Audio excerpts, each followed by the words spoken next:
श्री परमात्मने नमः। कर्पूरगौरं करुणावतारं संसारसारं भुजगेन्द्रहारं सदा वसन्तं हृदयारविन्दे भवं भवानी सहितं नमामि। शम्भो कैलाशपतये नमः। आदरणीय दर्शकबिन्दुहरू, सबैभन्दा पहिला सच्चिदानन्द स्वरूप भगवान कैलाशपति भोले बाबालाई दण्डवत प्रणाम गर्दै हाम्रो हिमवत खण्ड नेपाल महात्म्य कथा वाचनको प्रसङ्गमा 64 ज्योतिर्लिङ्ग मध्ये अहिले हामी 4औं काश्यपेश्वर ज्योतिर्लिङ्गका विषयमा वर्णन गर्दैछौँ।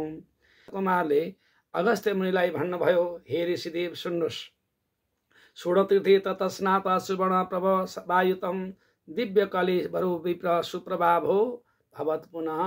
अरे जब विरूपाक्ष र नेमुनिले षोडगङ्गा अर्थात् सुनकोशी गङ्गा स्नान गरिसके पश्चात विरूपाक्ष झल झल झल भएका अति शोभनीय भन्नुभयो र विरूपाक्षले नेमुनिका साथ लाएर तहाँबाट अर्थात् काफी स्वरबाट उत्तरपट्टिका दिशामा प्रस्थान गर्नुभयो।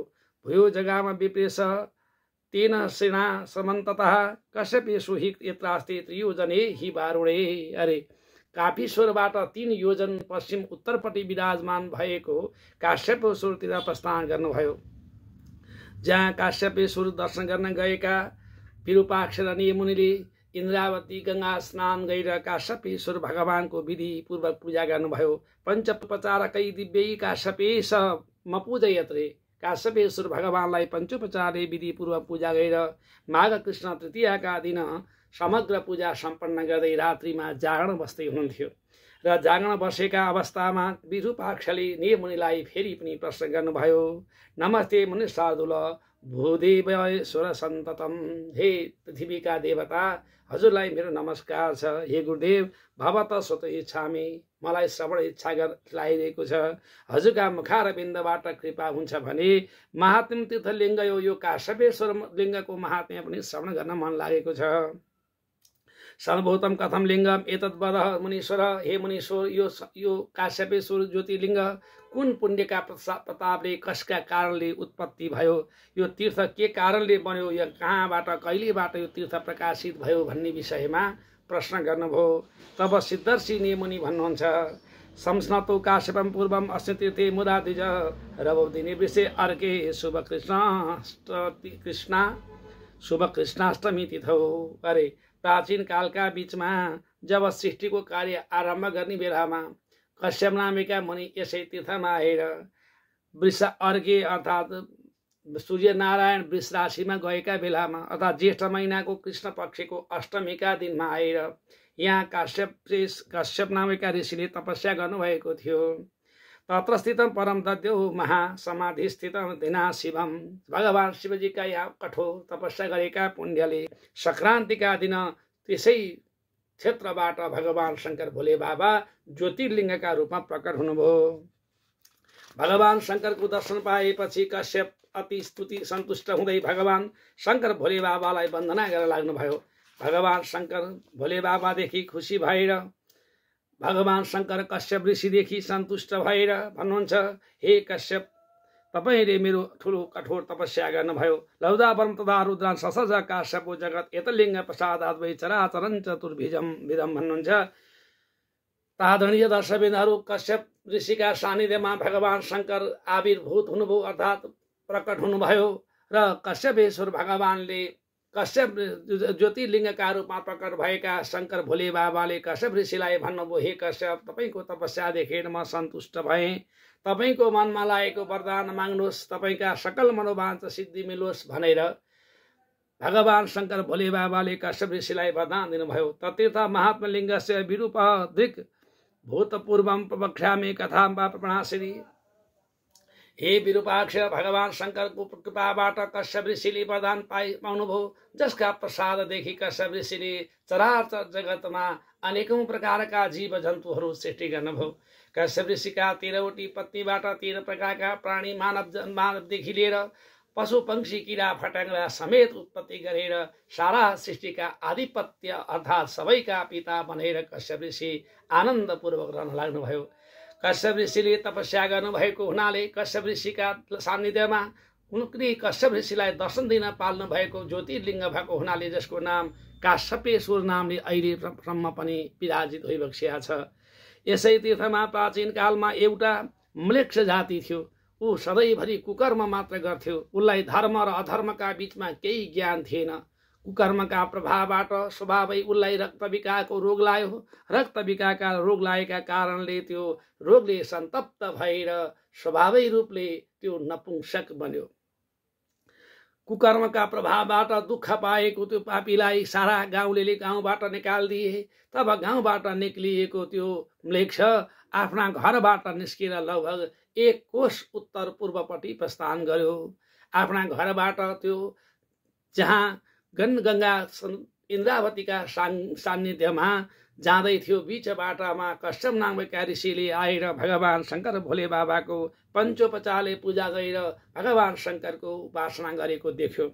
तहाँ गएर त्यो नपुंसकले पहिला ऋषिदेवलाई दण्डवत प्रणाम गर्दै साक्षात् ब्राह्मण ब्रह्मा समान भएका कश्यप ऋषिको सान्निध्यमा गएर दण्डवत प्रणामका साथमा उसले स्तुति गर्यो। भन्छ नपुंसक दुःखाडवे च संसारे मदृष्टम वृषम सदा भ्रमयति माम तात निन्दा मली मसैद्युतम।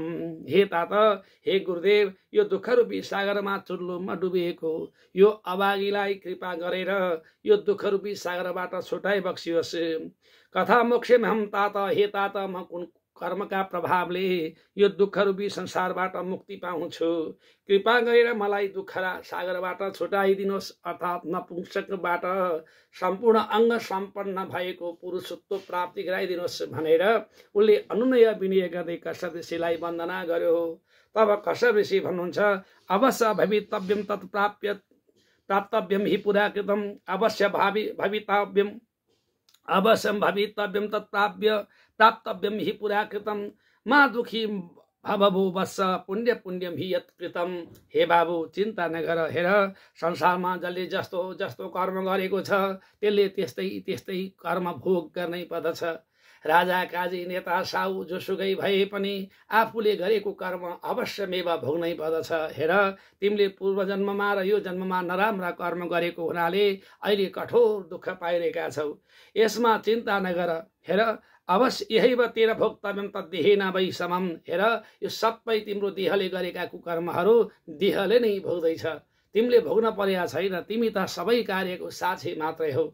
यस कारण त्यो देहलाई दुःखरूपी संसारबाट छुटाउनु छ भने हे भद्र, हे बाबु, पूर्व जन्मानि भो वत्स भवता चरित धर्म विवेकेन तस्मात् नपुंसको भवे। तिमीले धर्म र अधर्मको विषयमा केही पनि अनुभव गरेनौ। हेर, यो कर्म गरे धर्म हुन्छ, यो कर्म गरे अधर्म हुन्छ भन्ने ज्ञान नभएर तिमीले सदाचार धर्मलाई छोडेर दुराचार कर्म गर्यौ। सारा धर्मको नष्ट गर्यौ। सदाचार विवेकहीन बन्यौ। नराम्रो चिज खायौ, कुकर्म गर्यौ। परिणाम त तिमी आज नपुंसक बन्यौ। यसकारण त्यो नपुंसकत्वबाट मुक्ति हुनका लागि आऊ मेरो सानिध्यमा बस। पहिले गङ्गा महारानी इन्द्रावती स्नान गर, कौशिकी स्नान गरेर तिमी मेरो सानिध्यमा आएर भगवान शङ्कर भोले बाबा काश्यपेश्वर ज्योतिर्लिङ्गको पूजा गर। अनेनैव शरीर त्वम तस्मात् मोक्षसे ध्रुवम। बाबु, यसमा कुनै पनि शङ्का छैन। तिमीले आएर भगवान काश्यपेश्वरको पूजा गर्यौ भने तिम्रा सम्पूर्ण दुःखरूपी सागरबाट छुटकारा पाउनेछौ। र पुरुषोत्तममा वास्त्रिस्तम, तिमी या स्त्री जाति या पुरुष जाति जो तिम्रो इच्छा छ त्यही बन्न पनि पाउँछौ। तिमी नपुंसकत्वबाट मुक्ति भएर नर नारी बन्न पाउनेछौ। त्यसकारण आऊ मेरा सानिध्यमा बस भनेर भगवानका अनन्य भक्त भएका कश्यप ऋषिले आफ्ना सानिध्यमा राखेर ती नपुंसक म्लेच्छलाई पनि भगवान शङ्करको आराधना पूजा गर्न लाग्नुभयो। सिद्धेश्वर अर्थात् सिद्धर्षि नेमुनि भन्नुहुन्छ, बाबु, आकर्ण तद्वतो म्लेच्छो मत्वा तथ्यम तदात्मनः। ऋषिदेवका वचन सुनेपछि त्यो म्लेच्छले पनि अति प्रेम भावपूर्वक हृदयमा भगवान शङ्करलाई स्थापना गरेर पहिले गङ्गा स्नान गर्यो।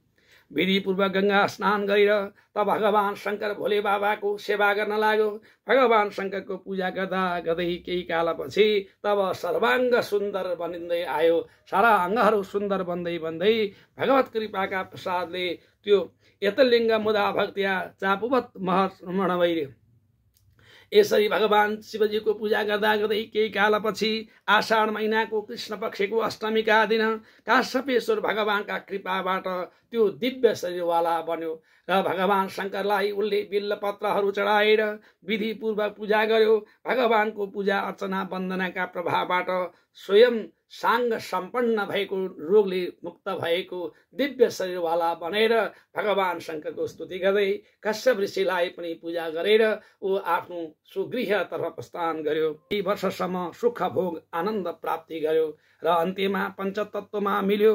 भगवानका कृपाबाट दिव्य लोकमा गएर धेरै वर्षसम्म सुख भोग गर्यो। सहस्राब्दं सुखं भूत्वा तदन्ते च अमृतः पुनः। केही कालपछि त्यो फेरि दिव्य चक्रवर्ती राजा भएर जन्म्यो। राजा भएर हजारौं वर्षसम्म सुख भोग गर्यो। तदन्ते च अमृतः पुनः फेरि त्यो राजकीय स्वरूपलाई पनि त्यागेर ऊ अर्को जन्ममा श्रोत्रिय वेद पाठले सम्पन्न भएको विद्वान ब्राह्मणका कुलमा जन्म्यो। देशिकम सर्वशास्त्रको वेद वेदाङ्ग पार तत्त्वविदले देश अति निष्ठावान मर्यादित श्रोत्रिय अनि भगवत भक्त वेद विद्याबाट पारङ्गत भएको विरक्ति भावपूर्वक उनले धेरै वर्षसम्म गारस्थ्यको सुख र भगवान शङ्करको कृपा सेवा गर्न लाग्यो। पूर्व जन्मका पुण्यका प्रतापले जसले राजकीय सुख भोग गर्दै फेरि ब्राह्मणका कुलमा जन्मिएको समेत उनले पूर्व जन्मका पुण्यका प्रतापले सबै स्मृति प्राप्ति भयो र उनले जुन काश्यपेश्वर भगवानको पूजा गरेको कारणबाट पाएको दिव्य स्वरूप दिव्य आनन्दतालाई अनुभूति गरेर तब ब्राह्मण वेद पाठज्ञ ब्राह्मणले हरेक दिन काश्यपेश्वरको पूजा गर्दै गए। काश्यपेश्वर भगवानको कृपाबाट वेदपाठी ब्राह्मणले संसार छोडेर गएपछि साक्षात् सदा शिव भगवानका अनुचरगणहरूका साथमा गएर दिव्य कैलाश पर्वतमा शिवगणका गणनायक भएर आनन्दपूर्वक बस्न लागे। प्रादभूत विरूपाक्ष पुरुषाश्च तथा विदा नार्यो भूत्वा बला भूय पुंसांश्च न संशय। हे बाबु विरूपाक्ष, यो साक्षात भगवान शङ्कर भोले बाबाको काश्यपेश्वर भगवानको उपासना गर्नाले हर जात नर नारीहरूले आफ्नो पौरुषत्व प्राप्ति गर्दछन्। सकल धन धान्य सुख समृद्धिले आनन्द भोग्न पाउनेछन्। मानव जीवनमा पाउनेवाला सम्पूर्ण भोग्य सुख प्राप्ति गर्दै अन्त्यमा भगवान शङ्कर भोले बाबा कैलाशपतिको सान्निध्यता मिल्नेछ। जो मानव जन्म पाएर एक पटक मात्रै भए पनि काश्यपेश्वर भगवानको दर्शन पूजा गर्छन् सम्भव हुन्छ भने आषाढ महिनाको शुक्ल पक्षका पूर्णिमाका दिन जसले भगवान काश्यपेश्वरको पूजा गर्छ उसका सकल मन्त्र सिद्धि हुन्छ, वाक्य सिद्धि हुन्छ, अर्थात् उसका सम्पूर्ण इच्छा सिद्धि भएर यस लोकमा सुख समृद्धि प्राप्ति गर्दै अन्त्यमा कैलाशपति भोले बाबाको सान्निध्यता प्राप्ति हुन्छ। भूयो गच्छ विरूपाक्ष यत्रास्ति स्फटिकेश्वर। हे बाबु, अब हामीले आज काश्यपेश्वर भगवानका पूजा पनि गर्यौं, उज्यालो पनि भयो। अब हामी तीर्थयात्राका क्रममा यहाँबाट उत्तरपट्टि 1 कोश पर भगवान शङ्कर भोले बाबाको स्फटिकेश्वर शिवलिङ्ग छन्। तब तिनी स्फटिकेश्वर कैलाशपति भोले बाबाको ज्योतिर्लिङ्गको दर्शन गर्न जाउँ भनेर विरूपाक्षलाई साथ लिएर उत्तराखण्डपट्टि अर्थात् काश्यपेश्वर मन्दिर भन्दा 1 योजन टाढा रहेको गंगा महारानी इन्द्रावतीको संगममा विराजित भएको इन्द्रावतीकै तीरमा रहेको स्फटिकेश्वर ज्योतिर्लिङ्ग दर्शन गर्नका लागि प्रस्थान गर्दै हुन्छ। यतापट्टि आदरणीय दर्शकबिन्दुहरू, भगवान शङ्कर भोले बाबाका 64 ज्योतिर्लिङ्ग मध्ये 4औं ज्योतिर्लिङ्ग काठमाडौँबाट पूर्वपट्टि विराजमान भएको इन्द्रावती गंगाको सान्निध्य हालको कुन्ता मण्डन देवपुर भन्ने ठाउँमा त भगवान शङ्कर भोले काश्यपेश्वर भगवानको तपाईले पनि एकपटक सम्भव हुन्छ भने अवश्यमेव दर्शन गर्नुहोला। यदि दर्शन गर्न जाने सम्भावना नभए पनि यो कथालाई श्रवण गर्नाले मनोकामना सिद्ध हुन्छ भन्ने सम्मका कथा विस्तार गरिएको काश्यपेश्वर महिमा प्रसङ्ग अन्तर्गत हामीले यो हिमवत खण्ड नेपाल महात्म्यमा काश्यपेश्वर ज्योतिर्लिङ्गका वर्णन श्रवण गरायौं। आदरणीय दर्शकबिन्दुहरू, हामी आज यसै प्रसङ्गमा अर्को ज्योतिर्लिङ्गका पनि वर्णन गर्दैछौँ। काश्यपेश्वरको दर्शन गरेर तहाँबाट उत्तरपट्टि 1 योजनको दूरीमा रहेको स्फटिकेश्वर दर्शन गर्नका लागि नेमुनि र विरूपाक्ष प्रस्थान गर्नुभयो। यता स्कन्दकुमारले आज्ञा गर्नुहुन्छ, तीर्थे च काश्यपेश नात्वा विरूपाक्ष घटोद्भव तेजस्वी समभूत पूर्व कुष्ठ प्राणम विवर्जित। अरे काश्यपेश्वर भगवानको पूजा गरिसकेपछि दर्शन गरेर बाटो लागेका ती विरूपाक्ष त झन् राम्रा झलल्ल परेका रूप सुन्दरताले सम्पन्न बने। ततो गमत विरूपाक्ष यत्रासित गोपदेश्वरीय भक्तजनहरू स्फटिकेश्वरको अर्को नाम गोपदेश्वर पनि रहेछ। त गोपदेश्वर भगवानको दर्शन गर्नका लागि कान्ति तीर्थे मुदा स्नात्वा स्फटिकेशव पूजयते कान्ति तीर्थमा स्नान गरेर शङ्कर भोले बाबा स्फटिकेश्वर अर्थात् गोपदेश्वरको विधिपूर्वक पूजा गर्नुभयो र रात्रिमा त्यसै स्थानमा जागरण बस्नुभयो। र विरूपाक्षले जागरण बसेका बेलामा समयको व्यतीत गर्नलाई र भगवत तत्त्वको बोध गर्नका लागि विरूपाक्षले फेरि प्रश्न गर्नुभयो। नमस्ते भगवान दान्त मुनि ज्ञान मुक्ति ज्ञान प्रकाशक। नमस्कार छ हे भगवत स्वरूप भएका आनन्द स्वरूप भए गुरुदेव, मुक्तिका ज्ञानका प्रकाशक हजुरलाई मेरो नमस्कार। भूयो हम सतुमीक्षामी महात्म्य तीर्थलिङ्गय। यदि कृपा हुन्छ भने मलाई यो तीर्थको पनि महात्म्य श्रवण गर्ने इच्छा छ। को मुक्तो भुन्मुनि मर्त्य य तस्मिन् स्नानतो विभो। हे मुनिदेव, यस क्षेत्रमा आएर कसले पहिला मुक्ति प्राप्ति गर्यो, कसले मनोकामना सिद्ध प्राप्ति गर्यो, यो लिङ्गको पूजा गरेर के कस्ता पुण्य मिल्दछ, यो सुन्न पाए हुन्थ्यो भनेर नियमुनिलाई विरूपाक्षले प्रश्न गर्नुभयो। तब नियमुनि भन्नुहुन्छ, हे बाबु सुन, हिमवत सुतशैष नाम्ना काकन्द एव च। प्राचीन कालमा हिमालय राजका दुईवटा पुत्र थिए। एउटाको नाम काकन्द र एउटाको नाम स्फटिक। स्फटिकाचल र काकन्द पर्वत दुईवटा पर्वत, दुई काकन्द पर्वत र स्फटिक पर्वतका बीचबाट एउटी कान्तिमती नामेकी गंगा बगेकी छन्। बाबु, ती कान्तिमती गंगा अति विस्तारै बग्छिन्। ती आएर तल हिमश्रवा नामेकी गंगा अर्थात् इन्द्रावती गंगामा मिल्दछन्। र जसले कान्तिमती गंगा आएर संयोग भएको गंगाको जो त्रिवेणी धाम छ, यिनलाई कान्ति तीर्थ भनिन्छ। र कान्ति तीर्थमा आएर जसले स्नान आदि कर्म गर्दछ तिनको सकल मनोवाञ्छ सिद्धि मिल्दछ। एकपटक भगवान ब्रह्माजीले सृष्टिको कार्यमा अवरोध भएपछि यसै कान्ति तीर्थमा आएर स्फटिकेश्वर भगवानको पूजा गर्नुभएको थियो। हे बाबु विरूपाक्ष, भगवान शङ्कर भोले बाबाले कान्तिमती तीर्थमा आएर यहाँ काकन्द पर्वतका फेदीमा बसेर भगवान शङ्करको आराधना गर्नुभयो। भगवान शङ्करको आराधना गर्दा गर्दै धेरै दिव्य 10,000 वर्षपछि भगवान शङ्कर स्फटिक जस्तै झलल बलेको प्रकाश स्वरूप भएर प्रकट हुनुभयो। हिमालयका सान्निध्यमा स्फटिक समान चम्किएका ब्रह्माजीका सान्निध्यमा ज्योतिर्लिङ्ग प्रकट भएपछि ब्रह्माजीले पनि पञ्चोपचारले विधिपूर्वक पूजा गर्नुभयो। भगवान शङ्करले ब्रह्माजीलाई वरदान दिनुभयो। ब्रह्माजी वरदान प्राप्ति भएपछि भगवान शङ्करलाई 3 चोटि परिक्रमा गरेर ब्रह्मलोक सनातनम ब्रह्मलोकमा जानुभयो। भगवान शङ्कर ब्रह्माजीलाई सन्तुष्ट गराउनका लागि स्फटिकको स्वरूपमा, स्फटिक जस्तै झलल प्रकाशित भएको स्वरूपमा प्रकट हुनुभएको हुनाले जसको नाम स्फटिकेश्वर नामले विख्यात भएको छ। र यसै तीर्थमा एकपटक भगवान ब्रह्माजीका सुपुत्र चन्द्रमा पनि आएर तपस्या गर्नुभएको थियो। जब चन्द्रमाका शरीरमा मृग कुष्ठी नामको रोग लाग्यो, जसका प्रभावले चन्द्रमा अति विरूप भए। चन्द्रमा आफ्ना सुन्दरतालाई गुमाएर तब विरक्त भएर रोएर बसेका बेलामा भगवान ब्रह्माजीले भन्नुहुन्छ, बाबु, तिम्रो यो रूप सुन्दरतालाई पुनः प्राप्ति गर्नका लागि तिमी हिमालयको पवित्र क्षेत्र काकन्द पर्वत र स्फटिक पर्वतका सन्धिमा भएको कान्ति तीर्थको स्नान गरेर स्फटिकेश्वरको पूजा गर्यौ भने तिम्रो सकल मनोकामना सिद्ध हुन्छ भनेर ब्रह्माजीले आज्ञा दिएपछि तहाँबाट चन्द्रमा आएर कान्ति तीर्थमा स्नान गर्नुभयो। भगवान स्फटिकेश्वरको आराधना गर्दै धेरै कालसम्म भगवान शङ्करको पूजा गर्नुभयो। भगवान शङ्कर पूजादेखि सन्तुष्ट भएर भन्नुहुन्छ, बाबु, हे चन्द्रमा, तिमी धन्य धन्य छौ भन्नुहुन्छ नि स्फटिकेश्वर भगवान। तवाचनै सन्तुष्टोऽहं भक्तिभिश्च तवैर्विदो वरदास्य धुना तुभ्यं शृणु च एकाग्र मानस। बाबु, म तिमीलाई वरदान दिन्छु, सुन, एकाग्र मन भएर अध्यात्म निर्मलो देह तब सोमम भविष्यति। अब तिम्रो शरीर निर्मल बन्नेछ, शुद्ध अति राम्रो शोभनीय बन्नेछ। देह तब सोमम भविष्यति। हे चन्द्रमा, तिमी पहिला भन्दा पनि अति तेजिला बन्नेछौ।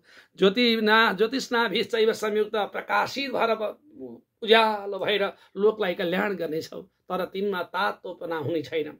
तापक्रम रहित भएको शीतल आनन्दमय दिव्य ज्योतिर्वाला भएर लोकमा स्वतन्त्र भएर घुम्न पाउनेछौ। लोक साक्षी भवेशम, हे बाबु तिमी समस्त लोकको साक्षी भएर आनन्दपूर्वक अन्तरिक्षमा बस्न पाउनेछौ। सकल लोकलाई शान्ति दिनेवाला र दिव्य स्वरूपवाला भएर तिमी सदा सर्वदा आनन्दपूर्वक 9 ग्रह मध्येको प्रतिष्ठित ग्रह भएर विराजमान हुन पाउनेछौ। गच्छ सोम प्रसादान्मे व्योम्नि सञ्चर किन विज्जरे, चन्द्रमा जाऊ तिमी अन्तरिक्षमा बस भनेर भगवान कैलाशपति भोले बाबाले स्फटिकेश्वर भगवानले चन्द्रमालाई वरदान दिनुभयो। चन्द्रमा ऐभन्दा पनि दिव्य तेज कान्तिले सुसज्जित भएर आफ्ना अनुचरगणहरूले सहित भएर चन्द्रमा अन्तरिक्षमा गएर विराजमान हुनुभयो। आदरणीय भक्तजनहरू तहाँ चन्द्रमा गएर दिव्य लोकमा बस्नुभयो। यता देवताहरू सारा सम्पूर्ण देवगणले सहित भएर त्यसै स्फटिकेश्वर भगवानको दर्शन गर्नका लागि विशेष पर्व दिनमा सम्पूर्ण देवताहरू आएर मनोरथ सिद्धिका लागि कान्तिमती गंगा स्नान गर्दै भगवान शंकर भोले बाबाको पूजा गर्नुभयो। जसका प्रसादले सारा देवताहरू देवाङ्गनाहरू प्रकाशित भएर अति राम्रा राम्रा बनेर दिव्य लोकमा प्रस्थान गर्नुभयो। यसै विषयमा यो दिव्य तीर्थको अर्को नाम पदेश्वर पनि नाम विराजित भएको छ। गोपदेश्वर के कारणले भयो भने बाबु विरूपाक्ष, प्राचीन कालमा एकजना ब्राह्मण हुनुहुन्थ्यो जसको नाम थियो धर्मदास। धर्मदास नामेका ब्राह्मण सकदाची दिने नाचात्र सम्प्राप्तवान यदि क्षयाले सारा तीर्थको दर्शन गर्दै आउनुहुँदा तब कान्तिमती तीर्थमा आइपुग्नुभयो। कान्तिमती तीर्थमा आएर भगवान कान्तिमती तीर्थको स्नान गर्दै स्फटिकेश्वर भगवानका पूजा आराधना गर्न बस्नुभयो। स्नात्वा तीर्थ धर्मदासो ज्ञात्वा लिङ्ग प्रपूजितरे, विधिपूर्वक भगवान ज्योति स्वरूप परमात्माको विधिपूर्वक पूजा पनि गर्नुभयो, अर्थात् स्फटिकेश्वर भगवानको पूजा गर्नुभयो। आश्विन महिनाको शुक्ल पक्षका पूर्णिमाका दिन विधिपूर्वक भगवान शंकर भोले बाबाका पूजा गर्नुभयो र रात्रिमा जागरण पनि बस्नुभयो।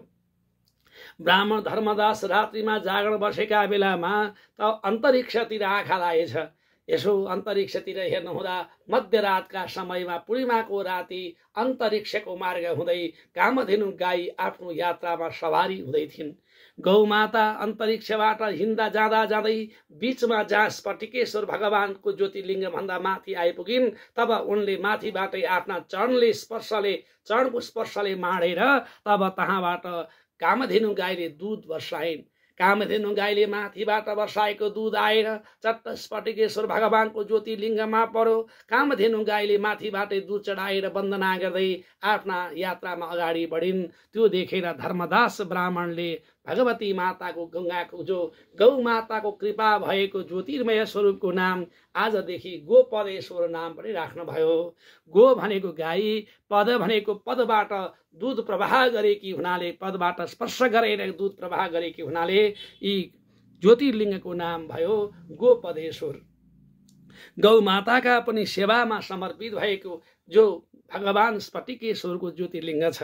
कान्तिमती तीर्थमा विराजित भएको यत लिङ्गन चाहिँ यो अर्चयन्ती कान्ति तीर्थ जलाप्लबारे, जो मानव जीवन लिएर एक पटक मात्र भए पनि कान्तिमती गंगा र हेमश्रवा गंगाको सन्धिमा रहेको संगममा रहेको पवित्र कान्ति तीर्थको स्नान गरेर भगवान शंकर भोले बाबाको पूजा गर्छन् भने पूर्व जन्मार्जित पापै विमुच्यते हि तत्क्षणात्रे, समस्त जन्मार्जित पापबाट मुक्ति भएर दिव्य शरीर प्राप्ति हुनेछ, मनोकामना सिद्ध हुनेछ। जसले एक पटक मात्रै भए पनि स्फटिकेश्वरको दर्शन गर्छन् भने उनको आयु आरोग्य सिद्धि हुनेछ भनेर यस्ता प्रकारले विरूपाक्षलाई तब नेमुनिले आज्ञा गर्नुभयो। नेमुनि भन्नुहुन्छ, बाबु हे विरूपाक्ष, यो शिवस्थानलाई छोडेर अब हाम्रो तीर्थयात्रा अन्य तीर्थपट्टि पनि लाग्नुपर्छ। जाउँ हिँड। अतः पश्चिम देशे च योजनात् ऊर्ध्व दूरतरे, यहाँबाट 1-2 योजनका पश्चिमपट्टि अर्को ज्योतिर्लिङ्ग छ जसको नाम छ चण्डेश्वर। बाबु जाउँ हिँड चण्डेश्वर। नेमुनि स्फटिकेश्वरबाट पश्चिमपट्टिका क्षेत्र प्रस्थान गर्नुभयो। आदरणीय भक्तजनहरू, तपाईहरूले काश्यपेश्वरको वर्णन सुन्नुभयो। काश्यपेश्वरको दर्शन गरिसकेपछि तहाँबाट 1 योजन अर्थात् 1 कोसको उत्तरपट्टि रहेको कान्तिमती गंगा भनेको अहिलेको जर्के खोला भन्दछन्। त्यही जर्के खोलाको प्राचीन कालको नाम हो कान्तिमती गंगा। कान्तिमती गंगा काकन्द पर्वतबाट प्रवाहित भएकी छन्। स्फटिक पर्वत र काकन्द पर्वत दुईवटा पर्वतको फेदीबाट प्रवाहित भएकी यो पवित्र गंगा कान्तिमती गंगा आएर हिमस्रवा गंगा अर्थात् इन्द्रावती गंगामा मिलेकी छन्। त्यसको संगमको नाम हो कान्ति तीर्थ। त्यही कान्ति तीर्थमा स्नान गरेर नजिकै भएको स्फटिकेश्वर भगवानको ज्योतिर्लिङ्ग अहिले पनि विराजित हुनुहुन्छ। दिव्य मनोहर आनन्दमय वृक्षका फेदमा विराजित भएको शिला नै शिलाले सुसज्जित भएको मन्दिरमा अवस्थित भगवान स्फटिकेश्वर अर्थात् गोपदेश्वर भगवानको दर्शन गर्नका लागि तपाईलाई प्रेम भाव जाग्यो भने एक पटक अवश्यमेव सिन्धुपाल्चोक जिल्लाको पवित्र मेलम्ची नगरपालिकाको सान्निध्यमा रहेको मनोहर आनन्दमय ज्योतिर्लिङ्ग स्फटिकेश्वरलाई कोटि कोटि नमन गर्दै हामीले यहाँसम्म स्फटिकेश्वरको महात्म्यलाई सम्पन्न गर्यौं। ओम नमः शिवाय।